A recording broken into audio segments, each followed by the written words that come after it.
Dun, dun, dun. Morning, guys. Happy Friday. Hope everybody's doing great.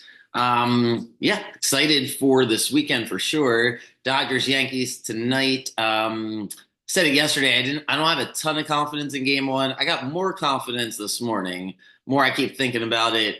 Cole hasn't and this Dodgers lineup's too good. So I think the Dodgers are going to put up some runs. Flaherty's a little bit of a wild card, but I think my props tonight are going to feature some Dodgers hitters. I think the Dodgers are going to be able to score. So hopefully Flaherty's good. I think that's more of the wild card for me. But I feel more confident that the Dodgers are going to hit Cole and that bullpen for the Yankees. It just hasn't been good. I think the Dodgers are going to win these first two games, and then game three.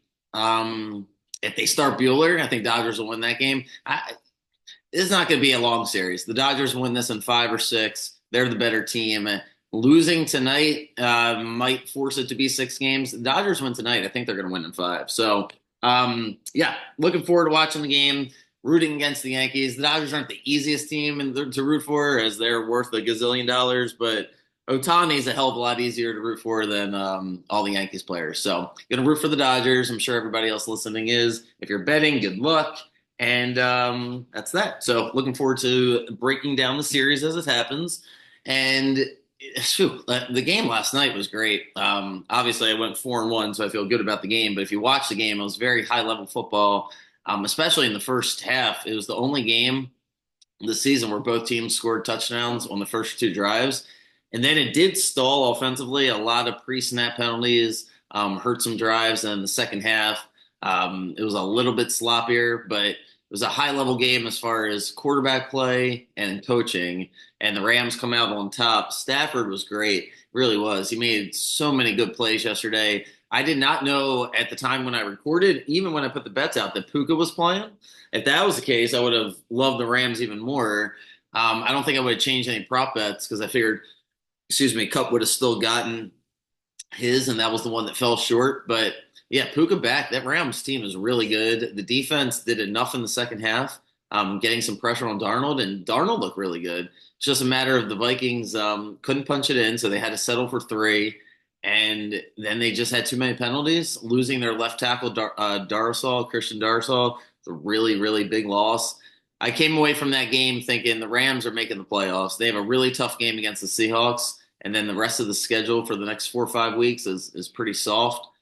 I think the Rams are definitely making the playoffs. I think the Vikings are making the playoffs, but I don't think they're going to win that division. I still think they're going to make the playoffs. After I came away thinking, man, they did enough to win that game. They're really solid all the way across the board. It's just the Rams made one or two more extra plays, and then just too many penalties. If you're a Vikings fan yesterday or you bet on the Vikings, you're probably really angry about a lot of things.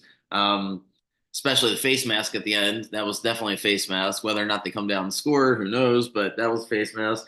And then there's a lot of defensive contact and illegal, holding on the Vikings. More penalties on the Rams pre-snap, but a lot of drive saving penalties for the Vikings defense that kept the Rams going. So Rams pull it out. Happy to win that game. And the weekend, I wanted to go through a few of these games because man, they're as I jump out, these spreads are ginormous. I'm always trying to find the value in the underdogs, especially this year because the underdogs have hit so well. But all these games are like nasty. Like they're making me take the Panthers at Denver, which I just won't do.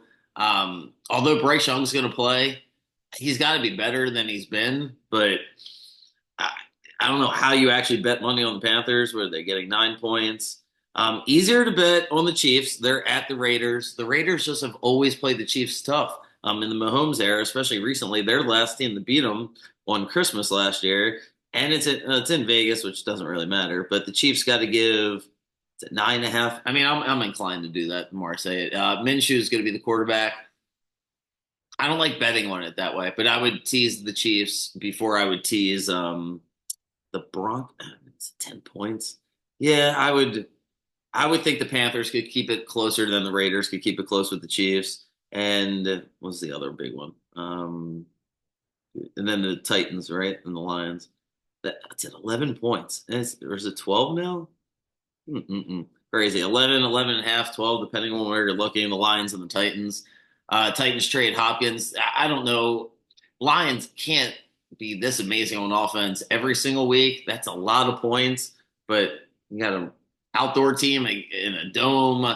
Yeah, I don't want to take the Titans this week either. So those big numbers, God bless you if you got the guts to do it. One of those three will definitely cover. That's just the way it's been. Most likely, two of three will cover according to the numbers this year. So that's that. The Ravens Browns game. So here, I want to give my 2 cents here on the Ravens. I haven't talked a lot Ravens just because I feel like most things are really obvious here with the Ravens, and everybody's trying to enjoy themselves while getting ready for the playoff run because we're that's just the reality of the expectations with this team. So there's not a ton that I can offer that I think is like hot takes or things that most people probably aren't observing themselves. But when I look at this particular matchup against the Browns, I have a really good feeling it's a get right game for the defense. Winston's going to be the quarterback.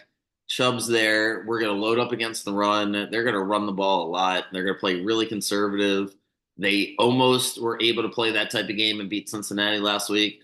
I would think the under would be a good play for the Browns total points. The Ravens offense they're not going to change anything. They're not going to add a receiver. They're not going to add anything. They're just going to let it roll. Keaton Mitchell's going to come back eventually. So they're just going to let that roll. The offense is what it is. We'll judge it in January. It's the defense that we need to see some adjustments, some improvement, and figure out, do we need to make a trade? Because this coming week would be an ideal time to do it, or the following week. So is the last week. So they have to decide, do they need to add somebody? My gut tells me they don't. And it's just a matter of, just playing a little bit better, getting on the same page. It's a new coordinator, it's some new concepts.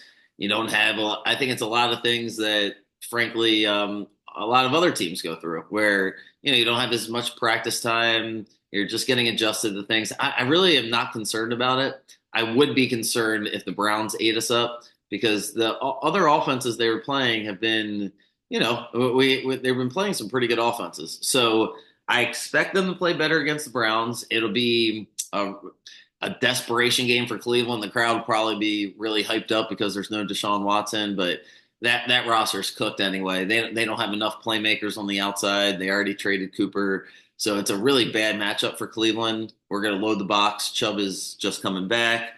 So he's probably not going to be, his typical self. Feels like a really good spot for the Ravens. They should just run the ball, play conservative because Cleveland's defense will give you problems on the pass rush. No need to, with the crowd going to do anything crazy. Just come out of the game. Even if it's 9-7, 10-3, ugly game at halftime, it wouldn't concern me. I just don't want Cleveland to have any confidence, and I don't think they will. I think the Ravens are going to roll them. I got a good feeling about it. Still won't bet it. That's just my philosophy when it comes to the Lamar Jackson Ravens, but I do really like I could probably talk myself into at least betting the under on the Browns total points, but I don't. I really won't bet the Ravens and give points. That's just not fun for me. So the rest of the games I'm going to go through on Sunday. Already alluded to it yesterday, and the Bengals spreads up to 3. I had a feeling that would happen. And the more and more I look at that game, I like the Bengals. That's the game that jumps out at me. I don't like the Bengals, period, so it's hard to bet on them. But with them being a few games behind the Ravens and the Ravens playing so well, I can talk myself into it. And the Eagles just suck. I continue. I'll die on that hill, I guess, for the rest of the season. But I don't think they got right just because they beat the Giants after the bye week. So it doesn't mean much to me at all. Giants just played. God, their Giants were horrible. Having the Giants last week would be just a nightmare. I know, obviously, I had them, so I know. But man, what a just. The rest of the weekend ended up being okay for me, but that game really sucked. So staying away from the Giants from here on out. I'll go through all the games on Sunday. J Mart and Clayton really busy with school this week, and so we didn't want to force a podcast. And we'll get back next week. They'll have their picks out though for college football in the morning, and so that'll be that. And I shall see you guys. I'll either record one with Jack, depending on his schedule. We'll either get one together or that'll be for next week. But either way, next time I shall be here. The latest will be Sunday morning, and the Dodgers where they're playing back to back, so they'll play tonight and tomorrow. So I'll talk about both of those games. Good luck with all your bets, whatever you're doing. Some interesting things going on in the sports betting world. That's what's going to be the topics for me next week.